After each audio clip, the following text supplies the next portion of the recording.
ବାଲେଶ୍ୱର ଜଳେଶ୍ୱର ଏମିତି ଗୋଟେ କେସ୍ ହେଇଛି ଲୋକମାନେ ଲାଶ ଦେଖିକି ବି ହସିଲେ। ବାକି କଥାଟା ହଉଛି କି ବାଲେଶ୍ୱର ଜଳେଶ୍ୱର ପୁଲ ନିକଟରେ ଗୋଟେ ଶବ ପୋତା ହେଇଥିବାର ଆଉ କପଡ଼ା ଘୋଡ଼ା ହେଇଥିବାର ଲୋକମାନେ ଦେଖିଲେ। ବାକି ଲୋକମାନେ ସାଙ୍ଗେ ସାଙ୍ଗେ ଡରିଗଲା ଏକତ୍ରିତ ହେଇ ସବୁ କହିଲେ କିଏ ବୋଧେ ମାରିକି ଗୋଟେ ପୋତି ପକେଇ ସାଙ୍ଗେ ସାଙ୍ଗେ ପୁଲିସ ମାନଙ୍କୁ ଖବର ଦେଲେ। ଆଉ ପୁଲିସ ମାନେ ତାଙ୍କ ସ୍ପେଶାଲ ଟିମ୍ ସବୁ ଆସିଲେ।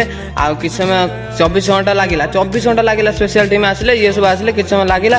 ବାକି ଖୋଳାଖୋଳି କଲା ବେଳକୁ ତା ଭିତରେ କ'ଣ ବାହାରିଲା କହିଲ ଗୋଟେ କୁକୁର ଛୁଆ। ଲୋକ ହସି ହସି ମୁଣ୍ଡ ଖରାପ। ଆଉ ବାକି କଥାଟା ହଉଛି କି ଗୋଟେ ମାଲିକର ପୋଷା କୁକୁର ଥିଲା ସେ ମରିଯାଇଥିଲା ତାକୁ କପଡ଼ା ଘୋଡ଼େଇ ଦେଇ ଯାଇଥିଲା ପୋତି ଦେଇ କପଡ଼ା ଘୋଡ଼େଇ ଯାଇଥିଲା। ଲୋକ 24 ଘଣ୍ଟା ଧରି ଅପେକ୍ଷା କରିଛନ୍ତି ଗୋଟେ ଲାଶ ଦେଖିବା ନେଇକି ଦେଖିଲା କୁକୁର ଛୁଆ ବାହାରିଲା।